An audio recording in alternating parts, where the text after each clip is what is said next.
ఒక శక ముగిసింది. మేరు పర్వతం దివికెక్కింది. సాధారణ కుటుంబంలో పుట్టి అసాధారణ వ్యక్తిగా తెలుగు జాతి కీర్తి కిరీటంగా పేరుగాంచిన పద్మ విభూషణ్ రామోజీరావు అస్తమించారు.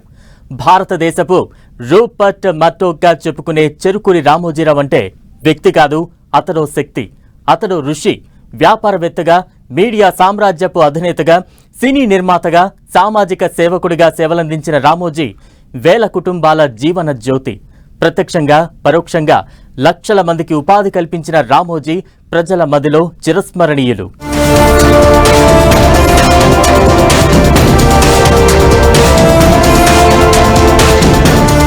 మీడియా ప్రపంచంలో పరిచయం అక్కర్లేని పేరు చెరుకూరి రామోజీరావు.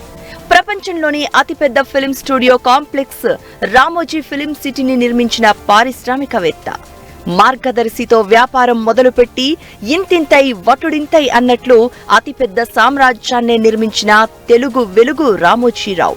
నిత్య కృషివలుడు, పోరాట యోధుడు, అక్షర సైనికుడు.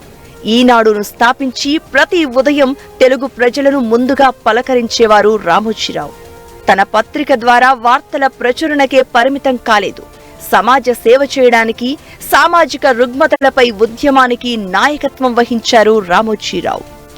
రామోజీ అస్తమించారనే వార్త తెలుగునాట తీవ్ర విషాదాన్ని నింపింది.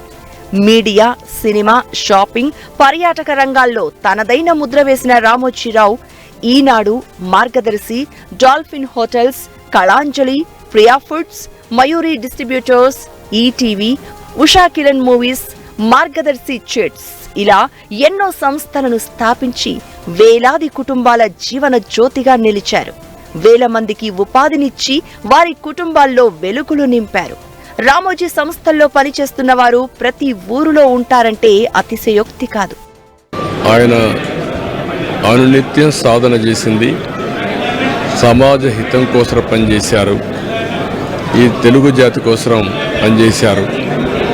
ఒక మామూలు గ్రామంలో పుట్టి, సాధారణ కుటుంబంలో పుట్టి, ఒక అసాధారణమైన వ్యక్తిగా తయారు కావడమే కాకుండా ఆయన ఈరోజు చూస్తే ఒక వ్యక్తి కాదు, ఆయన ఒక వ్యవస్థ కింద తయారయ్యారు. ప్రత్యక్షంగా పరోక్షంగా ఉపాధి పొందుతూ రామోజీ అన్న గొడుగు కింద బతుకుతున్న వారు ఎంతో మంది ఉన్నారు.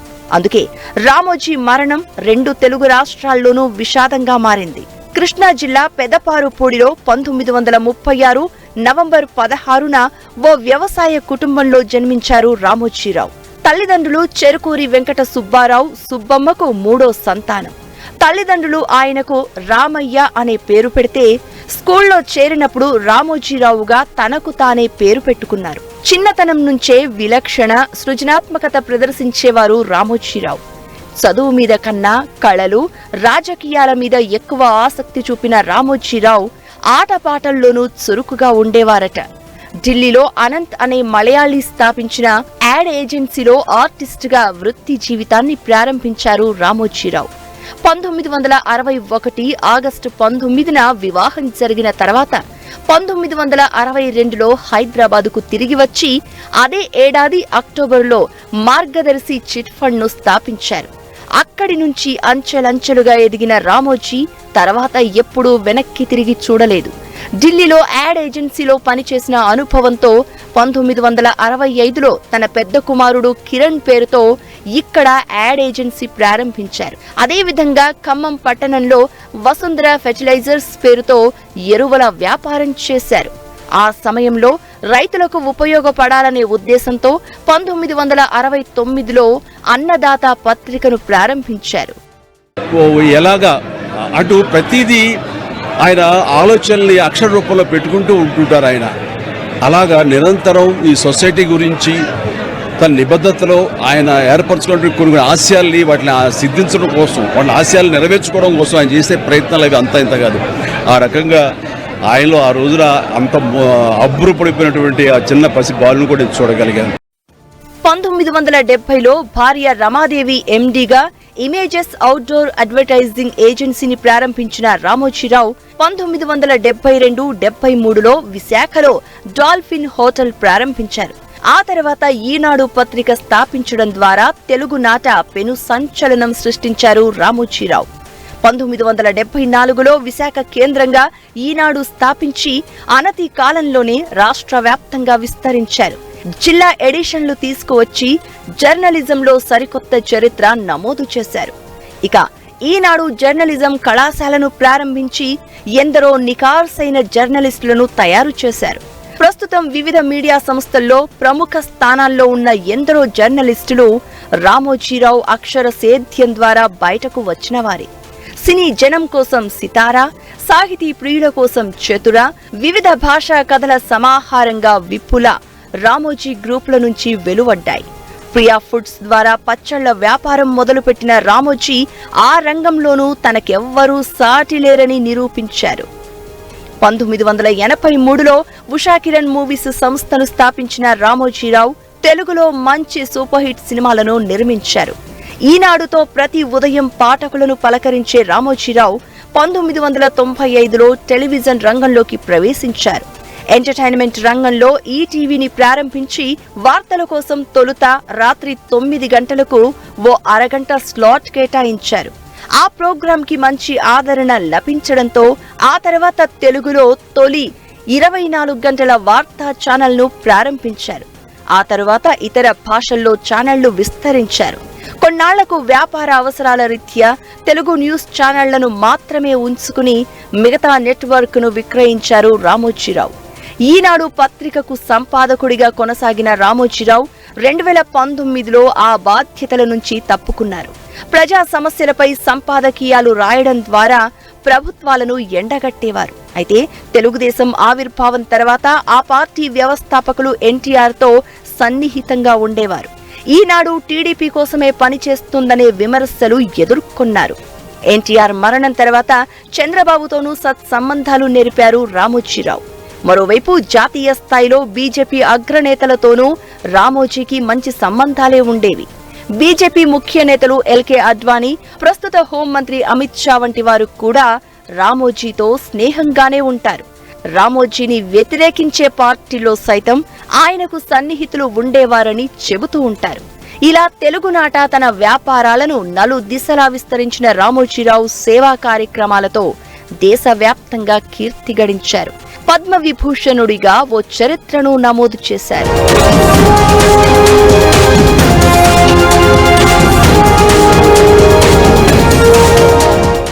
బహుముఖ ప్రజ్ఞ, కఠోర సాధన ఇవే రామోజీ అస్త్రాలు. నలుగురు నడిచిన బాట కాదు, కొత్త దారులు సృష్టించడం ఆయన నైజం. లక్ష్య సాధనకు దశాబ్దాల పాటు నిర్విరామంగా పరిశ్రమించిన యోధుడు. రైతు బిడ్డగా మొదలై వ్యాపారవేత్తగా రాణించారు. మీడియా మహాసామ్రాజ్యాన్ని నిర్మించిన రామోజీరావు చైతన్య దీప్తుల్లాంటి చిత్రరాజాలను సృజించారు. అద్భుత ఫిలిం సిటీని సృష్టించారు.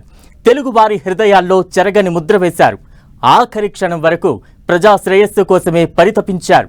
పనిలోనే విశ్రాంతి అనేది ఆయన ప్రాథమిక సూత్రం. చివరి క్షణం వరకు పనిలోనే విశ్రాంతి అనే సిద్ధాంతాన్ని పాటించిన మహనీయుడు రామోజీరావు. ఆపద వస్తే ఆపన్నహస్తం అందించడమే కాదు, తన పిలుపుతో ఎందరికో భాగస్వామ్యం కల్పించి నిరాశ్రయులను ఆదుకోవడంలో ముందుండేవారు రామోజీరావు.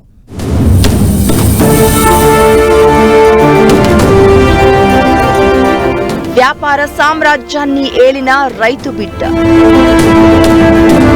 కొత్త దారులు సృష్టించడమే రామోజీ సిద్ధాంతం.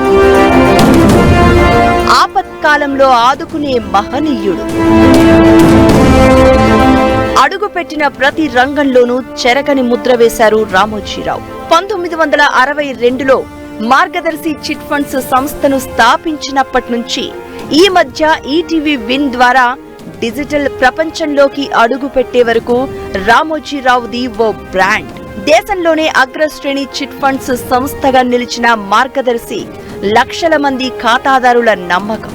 ఇక రామోజీ ఫిల్మ్ సిటీ ప్రపంచంలోనే అతిపెద్ద film studio complex. Ramoji film city ద్వారా గిన్నిస్ బుక్ రికార్డుల్లో స్థానం సంపాదించారు. సినిమా ప్రీ ప్రొడక్షన్ నుంచి పోస్ట్ ప్రొడక్షన్ వరకు అన్ని సౌకర్యాలు రామోజీ ఫిల్మ్ సిటీలో ఉంటాయి. సుమారు 2000 ఎకరాల విస్తీర్ణంలో నిర్మించిన ఫిల్మ్ సిటీలో 50 షూటింగ్ అంతస్తులు ఉన్నాయి. 1996లో ప్రారంభమైన స్టూడియోలో ఏకకాలంలో 15 నుంచి 25 చిత్రాలను చిత్రీకరించవచ్చు. కేవలం సినిమా నిర్మాణమే కాకుండా హైదరాబాద్ లో గొప్ప పర్యాటక ప్రదేశంగాను కీర్తి గడించింది రామోజీ ఫిల్మ్ సిటీ. ప్రతి ఏటా సుమారు 10 లక్షల మందికి పైగా పర్యాటకులు ఫిల్మ్ సిటీని సందర్శిస్తూ ఉంటారు. వ్యాపారం ద్వారా దేశవ్యాప్తంగా గుర్తింపు, గౌరవం తెచ్చుకున్న రామోజీరావు సేవా కార్యక్రమాల ద్వారా తనదైన ప్రత్యేక ముద్ర వేశారు. ప్రకృతి విపత్తులు సంభవించినప్పుడు బాధితులను ఆదుకోవడంలో రామోజీరావు ముందుండేవారు. తన వంతుగా సాయం చేయడంతో పాటు సాయపడమని దాతలకు పిలుపునిచ్చేవారు. ఆయన పిలుపు ఇచ్చిందే తడవుగా దాతలు మేమున్నామంటూ చేతులు కలిపేవారు. 1976లో దివిసీమలో వరుసగా 3 తుఫాన్లు విరుచుకుపడితే తొలిసారిగా తుఫాను సహాయ నిధిని ప్రారంభించి విరాళాలు సేకరించారు రామోజీరావు. ఆ తర్వాత ఎప్పుడు ప్రకృతి విపత్తులు సంభవించినా అదే ఒరవడి కొనసాగించేవారు. 1977 కృష్ణా జిల్లా వరదలు, 1996లో కోస్తా తుఫాన్ బాధితులను ఆదుకున్న చరిత్ర రామోజీది. 2009 అక్టోబర్లో కృష్ణా, తుంగభద్ర, కుందు నదులకు కనీవిని ఎరుగని రీతిలో వరదలు వస్తే బాధితులకు అండగా నిలిచారు. ఇక 2014లో ఉత్తరాంధ్రను ఊపేసిన హుద్ హుద్ తుపాను బాధితుల కోసం 3 కోట్ల రూపాయలను సేకరించి తాను స్వయంగా 3 కోట్లు విరాళమిచ్చి విశాఖ జిల్లా తంతడి, వాడపాలెం ప్రాంతాల్లో కొత్త ఇళ్లు నిర్మించారు. ఇక కరోనా సమయంలో 20 కోట్ల రూపాయల ఆర్థిక సాయం ప్రకటించి ఔదార్యం చాటుకున్నారు. సినీ రంగంతో పాటు మీడియా, సామాజిక సేవా రంగాల్లో రామోజీ చేసిన సేవలకు ఎన్నో అవార్డులు వరించాయి. 4 సౌత్ ఇండియా ఫిల్మ్ఫేర్ అవార్డులు, 5 నంది అవార్డులతో పాటు నేషనల్ ఫిల్మ్ అవార్డును సైతం అందుకున్నారు రామోజీరావు. 2016లో జర్నలిజం, సాహిత్యం, విద్యా రంగాల్లో సేవలకు గాను దేశ 2వ అత్యున్నత పురస్కారం పద్మ విభూషణ్ అందుకున్నారు. ఇక ఆంధ్ర విశ్వవిద్యాలయం గౌరవ డాక్టరేట్ తో పాటు ప్రతిష్టాత్మక యూత్ వీర్ అవార్డ్, బిడి గోయంకా అవార్డులు రామోజీని వరించాయి. వేల కోట్ల వ్యాపార సామ్రాజ్యం నడుపుతున్న, దేశంలో గొప్ప గొప్ప వ్యక్తులతో పరిచయాలు, సంబంధాలు కలిగిన చాలా సింపుల్ గానే ఉండేవారు రామోజీరావు. తెల్లని హాఫ్ స్లీవ్ షర్ట్, తెల్లని ప్యాంటు, తెల్లటి షూ మాత్రమే వేసుకునేవారు. చాలా సాదా సీదాగా కనిపించే రామోజీరావు ఉద్యోగులతోనూ సన్నిహిత సంబంధాలని కొనసాగించేవారు. ఈనాడు సంస్థలో పనిచేసే ఉద్యోగులతో ఆప్యాయంగా, వారి కుటుంబంలో ఒకరిగా కలిసిపోయేవారు. అందుకే రామోజీ మరణం ప్రతి ఒక్కరిని కదిలించింది. 88 వయసులో నిష్క్రమించిన ఆ మహనీయునికి యావత్ తెలుగు సమాజం అశ్రు నివాళి అర్పించింది. వ్యాపారంలో గాని, ప్రజా సేవలో గాని, ప్రజా సమస్యల్ని లేవనెత్తి పాలకుల నుంచి ప్రజలకు మేలు జరిగే విధంగా పోరాటం చేసిన వ్యక్తి రామోజీరావు గారు. తెలుగు రాష్ట్రాలకే కాదు ఈ దేశంలో పత్రికా రంగానికి ఎనలేని సేవలు అందించిన రామోజీరావు గారి మరణం అనేది ఒక దురదృష్టకరమైన సందర్భము. ఆంధ్రప్రదేశ్ ప్రభుత్వం 2 రోజులు సంతాప దినాలు ప్రకటిస్తే అంత్యక్రియలకు అధికారిక లాంఛనాలు సమకూర్చాలని నిర్ణయించింది తెలంగాణ ప్రభుత్వం. ఇక రామోజీ అస్తమించారనే వార్త తెలియగానే దేశ ప్రధాని మోదీతో పాటు కాంగ్రెస్ అగ్రనేత సోనియా, రాహుల్ గాంధీ వంటి వారు సంతాపం వ్యక్తం చేశారు. మరోవైపు 2 తెలుగు రాష్ట్రాల్లోని ప్రముఖులంతా ఫిల్మ్ సిటీకి క్యూ కట్టారు. సినీ, రాజకీయ రంగాలకు చెందిన యోధులంతా ఫిల్మ్ సిటీలో రామోజీ భౌతిక కాయాన్ని సందర్శించి అంజలి ఘటించారు. ఢిల్లీలో కేంద్ర కేబినెట్ ఏర్పాటులో బిజీగా ఉన్న టీడీపీ అధినేత చంద్రబాబు, జనసేనాని పవన్ కళ్యాణ్ కూడా హుటాహుటిన ఫిల్మ్ సిటీకి తరలివచ్చారు. రామోజీతో తమ అనుబంధాన్ని గుర్తు చేసుకున్నారు. అనేక సామాజిక సమస్యల విషయంలో కావచ్చు, తెలుగు భాషను ప్రోత్సహించే విషయంలో కావచ్చు, సినిమా రంగంలో అనేక రకాల మార్పులు తీసుకొచ్చే విషయంలో కావచ్చు, లేక భారతదేశంలో మొట్టమొదటి అతిపెద్ద యొక్క ఫిల్మ్ సిటీని నిర్మాణం చేయడం అనేటువంటిది మన దేశ ప్రజలు ఎప్పుడు కూడా మర్చిపోలేనటువంటి సంఘటన. రైతు బిడ్డగా జన్మించి వ్యాపారిగా జీవితం ప్రారంభించి మీడియా మొఘల్గా గుర్తింపు తెచ్చుకుని రామోజీ అంటే వ్యక్తి కాదు, అతడు వ్యవస్థగా మారారు. చిరస్థాయిగా, చిరస్మరణీయ యోధుడిగా ప్రజల మదిలో స్థానం సంపాదించారు.